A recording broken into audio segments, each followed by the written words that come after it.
on the... I'll break it down into a couple of different area. Lagos has become one of the largest exporters of Peruvian ivory in the world. Live in a third world nation where your votes will get stolen if you can vote there at all.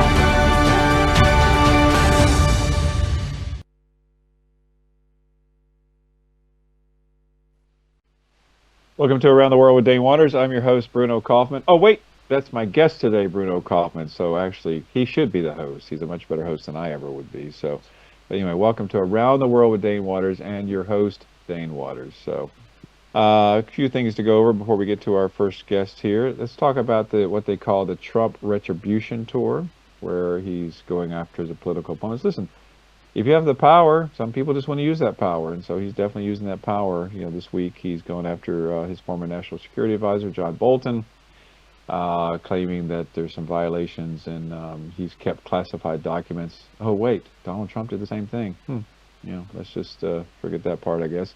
He's also going after members of the Federal Reserve. He's been trying to get rid of the Powell, who's the chair of the Federal Reserve, but hasn't really been able to find a way. So now he's slowly getting rid of each member of the Federal Reserve by firing them, which is the first time in the history, the 111-year history of the Federal Reserve, that a sitting president has tried to fire a member of the Federal Reserve, because it's supposedly supposed to be totally independent. But you know, we'll see how the courts work that out. Also, not, you know, to continue about Trump, one thing that's interesting, and I think that this audience will find quite interesting as well, is, you know, Donald Trump has really focused heavily on redoing the exhibits at the Smithsonian Institution. And the other day he came out and said that they need to take a very special look at the slavery exhibits, because he believes that the museums make slavery out to be worse than it actually was, which quite stunning in itself, that statement. So we'll see how that comes out. And the last thing we'll talk about is how Donald Trump is using his powers to bring out the National Guard. I was just recently in D.C. and with the National Guard there, you know, trying to trying to deal with law and order issues. Listen, I lived in D.C. forever. I never really thought it was a problem, but now he's trying to put the National Guard in Chicago and into Illinois, which is interesting, because Governor Pritzker of Illinois and Rahm Emanuel, who's the former mayor of Chicago, are most likely political opponents on the Democratic side in the upcoming election. So I think there's something to say about why he's focusing on those areas. Anyway, so that's enough about Donald Trump, but now we have the whole world we need to talk about, because there's so much going on around the world about the threats to democracy, threats to freedom, what's going on in the war with Ukraine. So let's just take a quick break from Around the World with Dane Waters, and we'll be back with our first guest to talk about all those wonderful things. Thank you. Welcome back to Around the World with Dane Waters. It's always a pleasure to be here each and every week. And I'm actually very honored today to have back with us Bruno Kaufmann. He's a journalist and a world affairs expert, and one of the smartest guys I know when it comes to the affairs around the world. So welcome, Bruno. Thank you very much, Dane. Thanks for having me. So let's, I have you for the entire show today, so I'm forewarning the audience, because we have the entire globe to talk about. We want to talk about the state of democracy, different things, just, with the threats, in your opinion, because you actually, listen, I travel a lot, but you travel a lot more than I do. So really, you have first-hand knowledge of what's going on around the world. So let's just start in Africa. It's a broad continent, of course. But what is your take on what's happening in Africa as far as democracy, freedom? Just give us your overview of Africa. Yes, first I have to say I'm traveling a lot, maybe even more times on the road than you, but I'm much more on tracks than in the air, up in the air like you. So that's the big difference between you and me. But starting in Africa. I mean, Africa is really the big continent, you can say, of the future, of hope, of young people, of many innovations on one side. On the other side, of course, it's still also a continent where many things are not really well connected, where there are many conflicts going on which are not in the daily news. So there are many things happening there which we don't know so much about. And there are a lot of concerns, but again, also there are a lot of opportunities. And I would say looking into the different parts of Africa, you see in many parts you see a lot of positive developments. I mean, looking into countries like West African countries like the Ghana or Senegal, where really also people movements have contributed to improvements recently.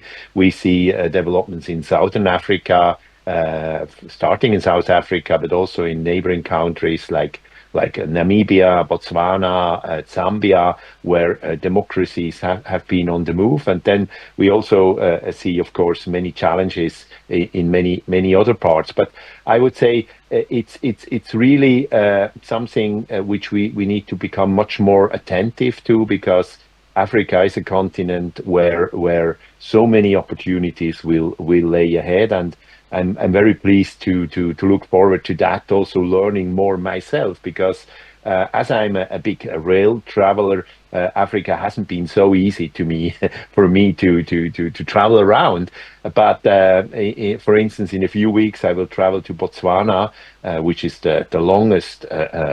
Existing democracy in Africa, where you see a lot of these current global challenges evolving. I mean, Botswana is on one side a very well governed country, where they had the first change of party power last year, and it was an extremely peaceful change.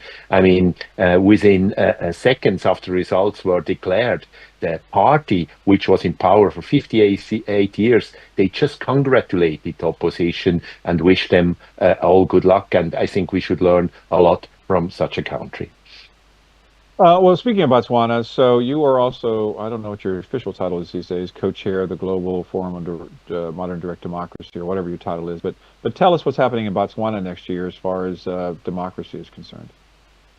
Yes, that's right. I mean, I was one of the founders of this forum, which started in 2008, and which intended to bring together people who are looking beyond just simple representative government, looking into really participation and direct democracy on the local, regional, and national level, and also the international level. And this forum has visited all continents since 2008. We had one forum in Africa, in Northern Africa, in Tunisia in 2015, and now we will have the first forum next year in Southern Africa, in Botswana. And I'm now simply part of the steering committee, but I'm not anymore the president or the co-president of this forum. This is now shared between the international consortium and also a local host. And we plan now next year to have this forum in Gaborone, Botswana, to really address the issue of democracy in this part of the world, which is about good governance, but also about the local level and the regional level of participation. Botswana has a long history of local assemblies, the so-called kotlas, where people really meet to discuss about all important issues, and which are able to make decisions on the local level, but also advise to the national parliament. So the chiefs of the Kotla, which is in a way the old tradition of making decisions in this part of the world, to the modern ways of representative government, this bridge is still existing, and I think we can learn from that. But also the University, for instance, of Botswana is a very interesting place for development of regional and local governance in Africa, and they will be one of the co-hosts. So this year, in the end of September, we hope to announce the dates of the forum next year. Well, it's great. Well, listen, I would encourage all the people watching this show, especially those in Africa, that it's hard to believe it was 2015 that we were in Tunisia. We're definitely getting older, but I think that everyone should participate in this, because it's a great opportunity to learn about democracy, the tools of democracy, and how because democracy is under assault in Africa in many places, in my opinion, especially in West Africa. Even there's some highlights. More coups have taken place on the continent than any other continent in the world. So we just need to follow as much as we can and help promote democracy in Africa as best we can. Well, let's move on, because well, let me ask you one quick question. I'm going to throw you a little curveball here. You do a lot of work around the world, of course, as we talk about. I was in Addis Ababa, Ethiopia, not too long ago, where they were talking about the African Union was meeting, and they were talking about the whole issue of restitution from the globe, about when it comes to slavery. What is your take on that? I mean, what are you hearing around the world, especially from European countries? Is that an issue that resonates with people, in your opinion, that has any ability to move forward? I think it's an important conversation, but at the same time, of course, a very difficult one because it's all about today's possibilities of developing economically and politically, and just thinking about getting back money as such is, of course, a very difficult conversation in many contexts today. But I feel it's important still to look into this issue of the damages which have been made through the colonial powers. And we see, for instance, now there is a form of restitution happening in countries like Mali, where the French are pressed out as, let's say, the local police force for so many years. And there is a new quality in discussing post-colonial and future-based governance in this part. And there is, of course, as in many places nowadays, when we see a change from a more unipolar one hegemon running to a more multipolar governance system, there is something like a vacuum which can be filled, of course, of bad forces, as we have seen, for instance, Russian mercenaries in countries like Mali or Central African Republic. So there's a big risk that this kind of conversation also opens up to this kind of let's say, of vacuums and bad forces. So we need to discuss how can these countries, how can the societies themselves become much more resilient, how much more powerful in governing themselves on a basis which are in the interest of the people. And this is a other big challenge because we have seen in many countries in Africa, dictators, authoritarian leaderships basically kidnapping the country and their economy and have no possibility to develop the people themselves. Well, let's move on to Asia because one thing we see in Africa, because it kind of parlays, is that China is making huge investments globally. As America has pulled out of what I consider their responsibility globally, China has been backfilling that because with the power of the purse. So, what do you think about China and as far as China's global development? Do you believe that? I mean, some of these questions may be a little uncomfortable, but do you believe China is a threat to the globe? Do you think that they are filling an important void left by America, or do you think it's in a positive way or it's nefarious? I mean, every big power can be a threat. I mean, we know that also about American role in the world.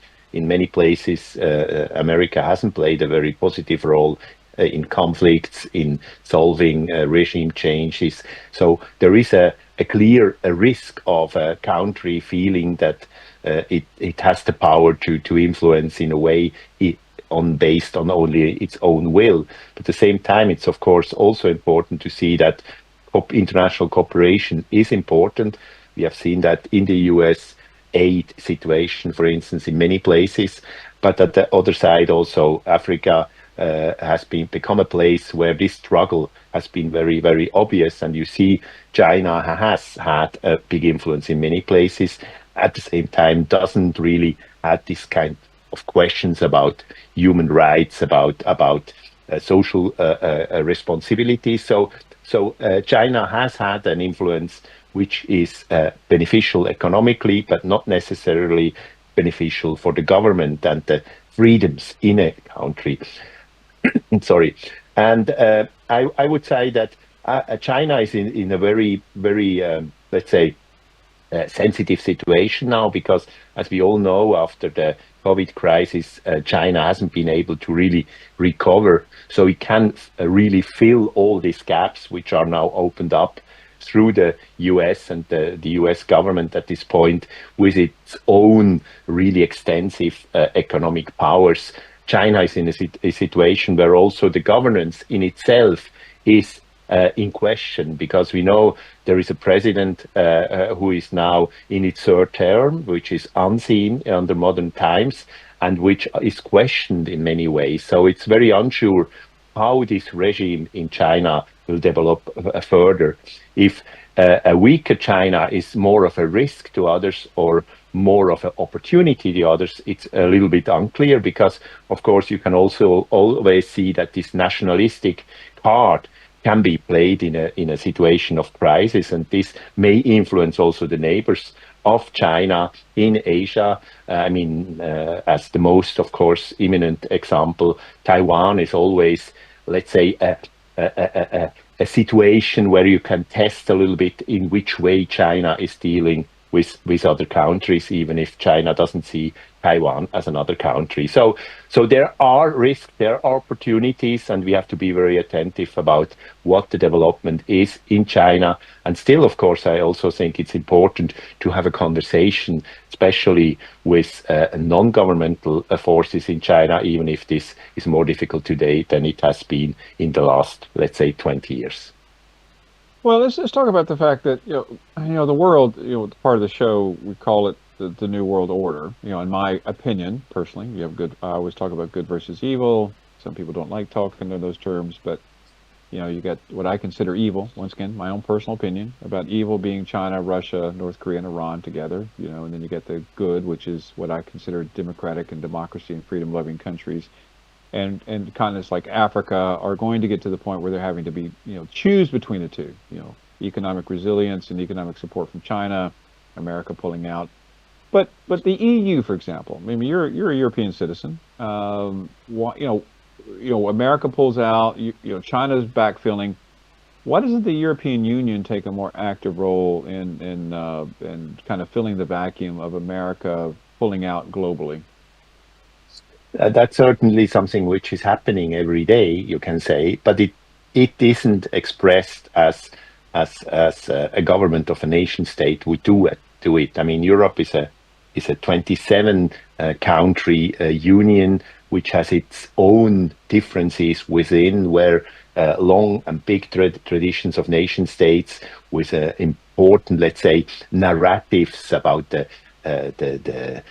big nation of France, the British idea, where you have Italy, where you have Germany, and also, the Nordic countries playing an important international role.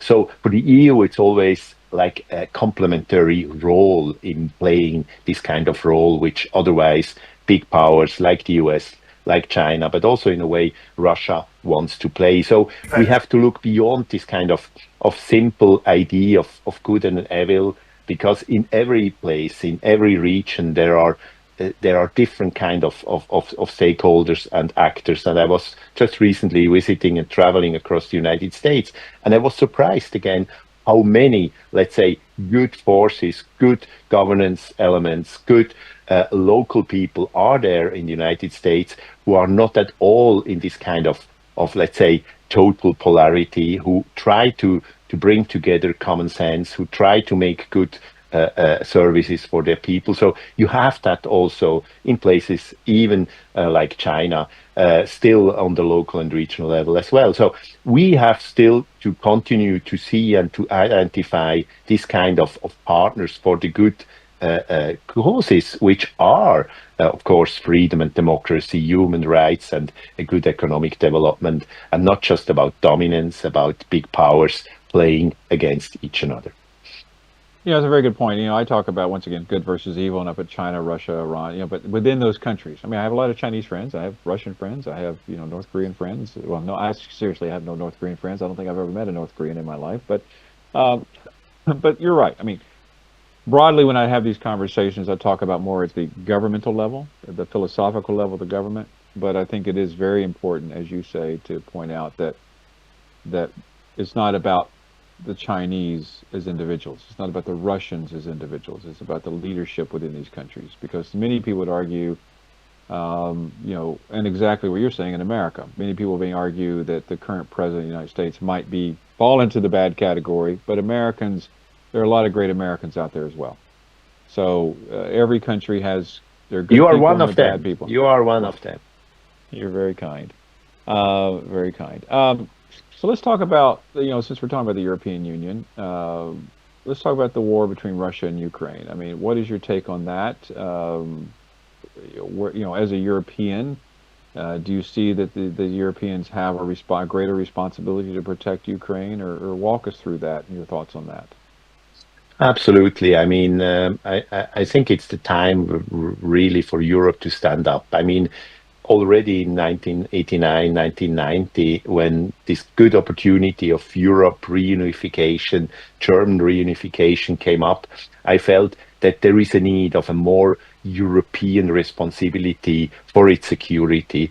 There is a need, in fact, for a common European security defense policy, and it wasn't possible at that time. It was also very much still played into the idea that there is one hegemon, the United States, which is running all these policing issues. And I would say this is now really the big second reminder that Europe has to become its own base for this kind of fundamental task.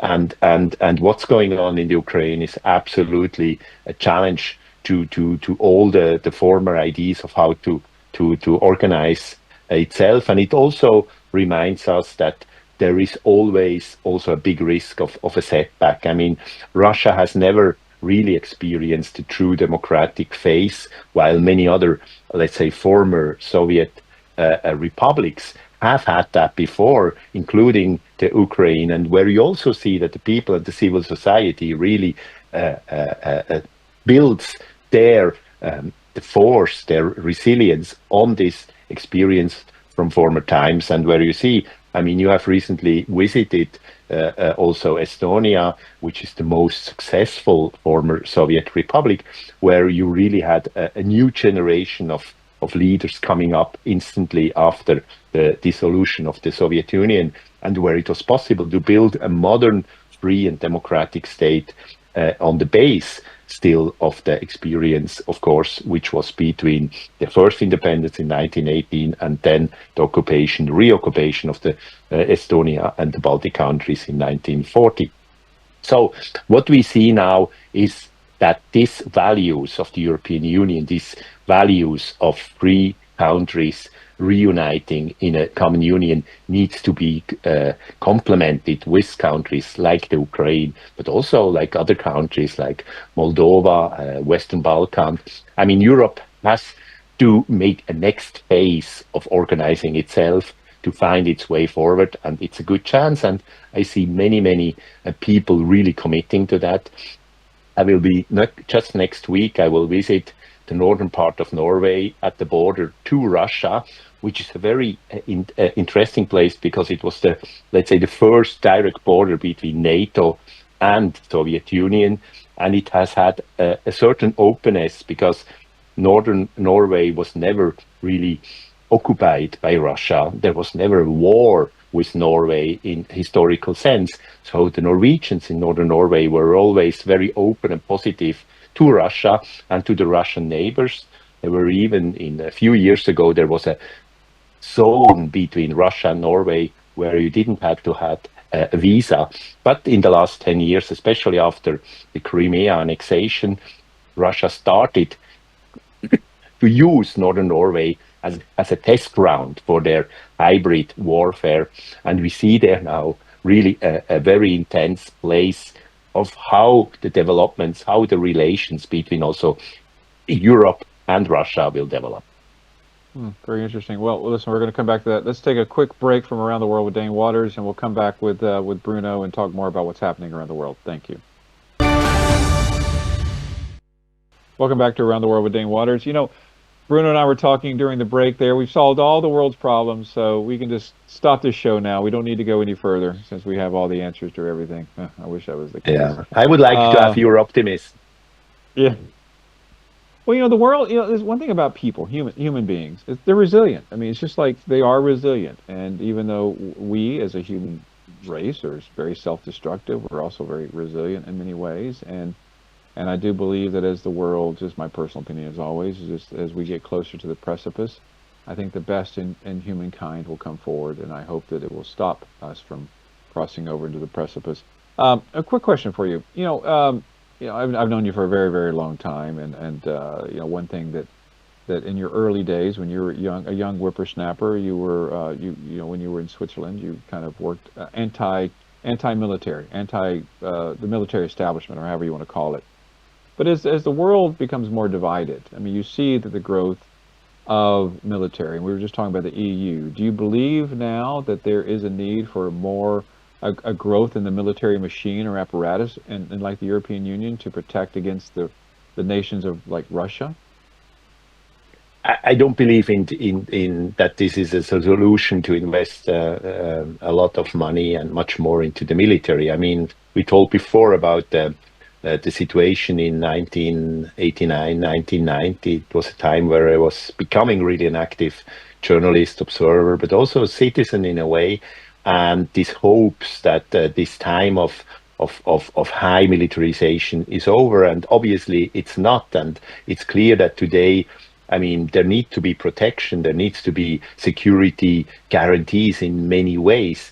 But with every billion invested in the military, we not necessarily get into that, because what's creating peace? Peace is when there is dialogue, when there is respect, when there is a way forward to peace, and this is not done by the military in itself. So having just the idea that by investing all our available resources into the military, we will certainly not get into a more peaceful world. And there are, in contrary, there are many risks related to this business, because it's also a business full of corruption, full of criminal actors. So there is to be an attention to that. But again, also like in those years then when we discussed the need and existence of national armies in many places, I feel there needs to be collective security arrangements. And I was already at that time more of a proponent of having, for instance, a European-wide defense force. And as we said before, also, I think there is an opportunity to create that today. Well, listen, not to go back to Nigeria, because we talked about moving to other parts of the world, but you see what's happening in Africa with Boko Haram. You have terrorist organizations that just are very hard to get rid of. They're kind of, I hate to say it, but they're kind of like cockroaches. They just can't get rid of them. But in countries like Nigeria, you need a strong military, right, in order to fight internal dissent. You forget cross-border wars, but in situations like that, there's no way. Boko Haram doesn't care about dialogue. The only way to defeat them, I would argue, would be militarily. I mean, how do you feel about terrorist organizations and the need to defeat them militarily? I mean, there's no single military solution to that neither. I think these kind of terrorist organizations also are based that there is always a continuous base of people being ready or being forced to be part of them and becoming like dependent on them. So there is always a comprehensive a way and need to look into how can we fix that. I mean, the counter-violence, the police or military is certainly one part of the solution, but not the only solution. That's really the message I want to give. It's much more important to look also long term into taking away the basis of this kind of terrorist activities and the like the possibility that they can recruit people for them, because it's about, of course, then people who feel that that's the only option for them into the future. Okay, well, I'm going to now I'm going to jump over to the Middle East and tie into what's happening between Gaza with Hamas. I've had several guests on this show who represents the IDF and Israel and others, and it's been a mixed bag. Sometimes when I talk about Palestinians and how much that I am opposed to the death and destruction of innocent Palestinians, I'm labeled anti-Semitic. Other times I'm not. It's a hit or miss. But let's talk about what's happening between Israel and Gaza. What's your take on that? It's a total catastrophe, and I mean it's a continuation of the catastrophes of historical means since, you can say, the Holocaust and the establishment of the Israel state, which is based on the idea that there needs to be like an answer.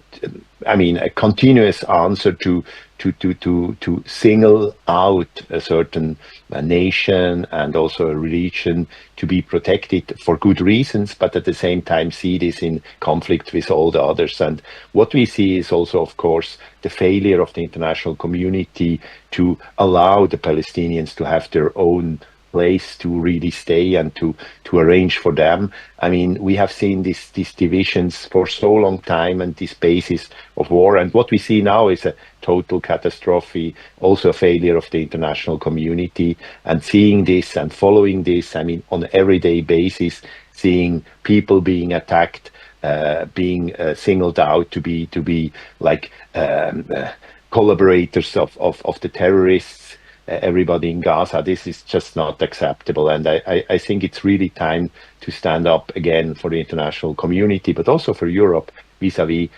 Israel, that this is not acceptable. Well, it's interesting, with all these global conflicts going on, it used to be that you would hear, the UN Secretary General Guterres saying something and being quoted, but honestly, lately you hardly ever hear about the United Nations and what's going on. What's your take on the UN? Do you think that they've outlived their usefulness? Do you think they have a place in global peace? Absolutely. I mean, the UN is of course, I mean, there is a need of this kind of global organization. I mean, we have had that between the world wars with the Nation Association in Geneva, and we have it with the UN. But how the UN works, how the UN is funded, how the UN can operate, this is of course totally dysfunctional today. And we see a big crisis for this kind of international organization. What we would need is, in fact, a democratization, a reinvention of the United Nations. Maybe it will be called differently because in the future, maybe it's not the United Nations, but the United People or the United Regions of the world which needs to cooperate. But it's also what we experience today is, of course, the end of a time where you had this kind of just one nation, one voice. We need voices of many more. And there are initiatives like the World Citizen Initiative, which wants to increase the possibilities of people and citizens to influence also this kind of global organization. And it will be very interesting to see how this, let's say, reinvention can be shaped. What is the tragedy of our times and of history is, of course, that you always first need these kind of catastrophes. We see now in the Ukraine, we see it in Gaza, to evolve so that the unbound, the uncontrolled violence first creating so much damage before the community of countries, of societies really are able to find new solutions. Listen, we have so much to talk about, but let's just go into, because we have like 5 minutes left. I do want to talk about, as we're talking about, we didn't get to, well, let's just give me 1 minute overview. We have to make sure we get South America. Give me a 1 minute overview about your take on South America and what's happening there.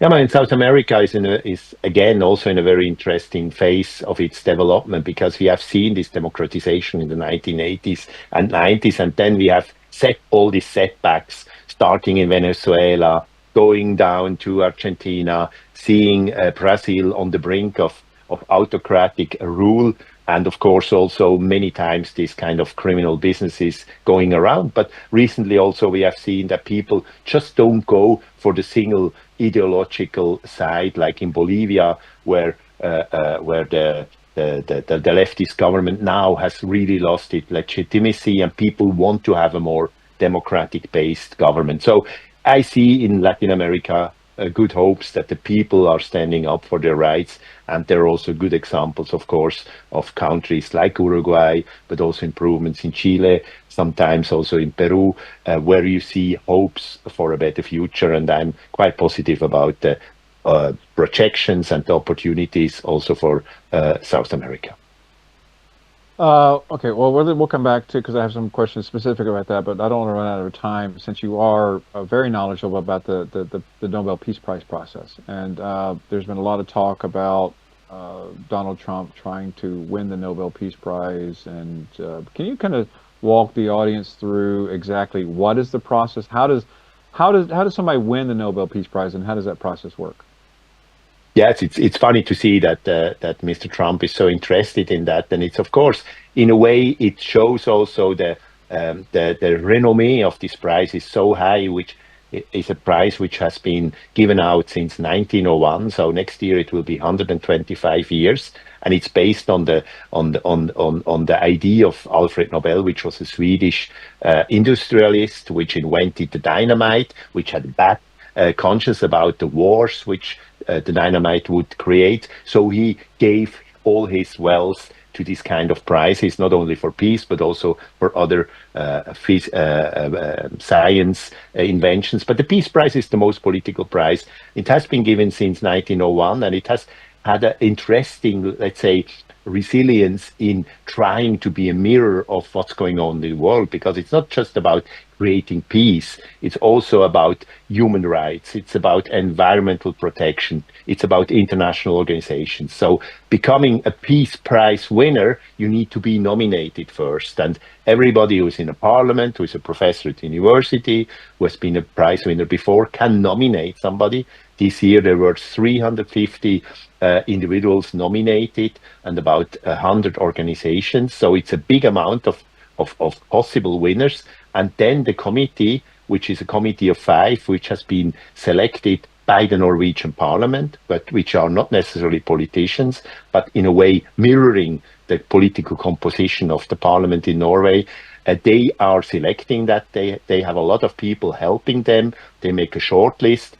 And now in September, there will be the final, let's say, choices. And it will be very interesting to see if this year's Peace Prize will be a classical Peace Prize about, let's say, somebody who is really helping to create peace. Mr. Trump thinks he does that, but many people would say also all these conflicts he's addressing with this aren't really solved. So we will see. Maybe it will be more of a prize regarding climate protection. It could be. It could also be an international organization which for many years fighted, let's say, against the problems about human rights. Or it could be like last year, somebody who works with nuclear non-proliferation. It was a Japanese organization. So it will be very interesting. The announcement will be on October 12th this year, and the prize is always given on the death day of Alfred Nobel, which is December 10 in the City Hall of Oslo. Well, we'll see what comes out. I mean, it's I remember how many. Do you happen to know off the top of your head how many U.S. presidents have won the Nobel Peace Prize? I know Barack Obama has. Yes, I mean the first one was Mr. Truman, already in the zeros. We have had then a long break. Jimmy Carter got the prize. Also, you said Barack Obama. So Woodrow Wilson got the prize after the First World War. So there has been a series of American presidents who got the prize. Barack Obama's prize in 2009 was really a prize which many people, even himself, thought it wasn't deserved at this point, because it was mainly based on his promises and not what was really solved. Mm-hmm. Well, listen, Bruno, sadly, we must go. It's always a great pleasure to see you around the world, and I hope to have you on the show again soon. Your insight's always very amazing and insightful, so thank you very much. Thank you for joining Dane Waters with Around the World with Dane Waters. It's always a pleasure to be here, and we look forward to talking to you again next week. Thank you very much.